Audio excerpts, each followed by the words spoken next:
Hello. Jordan couldn't make it here tonight, so you have me. I'm Colleen and Feeney, and this is Love Chronicles, but I'm gonna give you 2 poems about what love isn't instead of what love is, because I did. And I'm gonna be super awkward or talk for too long right now. So the first poem is titled Your Lips.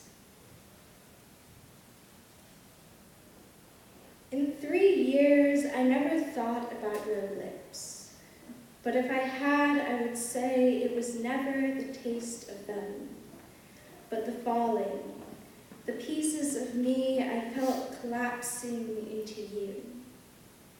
And in the 3 years since I said I couldn't collapse into you anymore, couldn't handle the way you held me, sweaty and possessive, couldn't remember who I was as long as I was a part of you, I hadn't thought about your lips. Though I stood by you through every new lover and every new heartbreak, laughed at even the worst of your jokes, held you when you didn't want anyone else to know that you cried. But that day in your bedroom, with your face so close to mine, I suddenly remembered your lips. Suddenly found myself biting my tongue against desire long buried. And when your lips found my forgotten embrace, it was like you awakened a dragon I didn't know was still breathing, still burning fire in my lungs. I'd say I don't know how it happened, but that would make you too much of a criminal and me too much of a victim. It would ignore how much I wanted you to fill me, to erase me, to touch me. I let your hands find the curves of my body no one else has ever looked for. I've never known love. I've only known lips. I've only known your lips. After you said you were sorry, like my guilt was something you needed to apologize for, you said I meant more to you than my hips, more than my breast, more than my lips. I said, I don't know. You once asked me why I never wrote a poem about you, and I wanted to say it was because I could never write a poem about you. It would always be about how some days I don't feel comfortable in my own skin, and some days I don't feel like a whole lot more than the sum of my parts. Don't you see, it was never you I was afraid of. And I'm sorry, but I don't know if I can stop thinking about your lips, about wanting you for something much less than friends. And after, when the feel of you clung to me like too much perfume, I couldn't help but remember it was never the taste of it, but the falling, the pieces of me disappearing into you.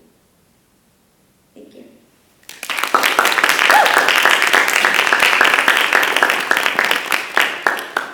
Okay, and my next poem, and the last poem, so yay everyone for sitting here this long and listening to us. I hope you enjoyed the show. Is unfortunately untitled right now, so eventually we'll have a title. Right now it's just sitting in song cyberspace waiting. She tells me he's not that bad. I tell her that not that bad isn't anything worth getting out of bed for. I want to tell her that that movie I hated wasn't that bad, and that 5 hours of sleep isn't that bad, and not that bad are the days that you get through but don't bother to remember. She tells me he cheats on her because he's lonely. She tells me he cheats on her because he doesn't think love should be defined that narrowly. She tells me he cheats on on her because it's what he's always done. I tell her to leave him. He says he's sorry, they all say they're sorry. He says he loves her. If he loved you, you wouldn't feel so much like a kicked puppy, wandering around wondering what you did wrong. She repeats words filtered through his mouth. It's not that big of a deal. I'm exaggerating. It's my fault anyways. I want to tell her to call me when you find someone who makes you feel beautiful. Call me when you find someone who loves you in all the ways you haven't yet learned to love yourself. When you find someone who makes poetry out of your bad hair days, whose kisses feel more like the universe and less like pressing your lips against blank notebook pages. She says she's all he has, says he needs her, says she can't leave him like this. I tell her it's not her job to be everyone's second chance, that she deserves the type of love they sing songs about, the type of love that can't be fit into metaphors, love that is timid and brave and nothing like your tears on his sweater, begging him not to leave you again. She says she's sorry. She says she's scared sometimes. I say I'm sorry. I say I wish there weren't so many miles between us. Wish I could hold your hand.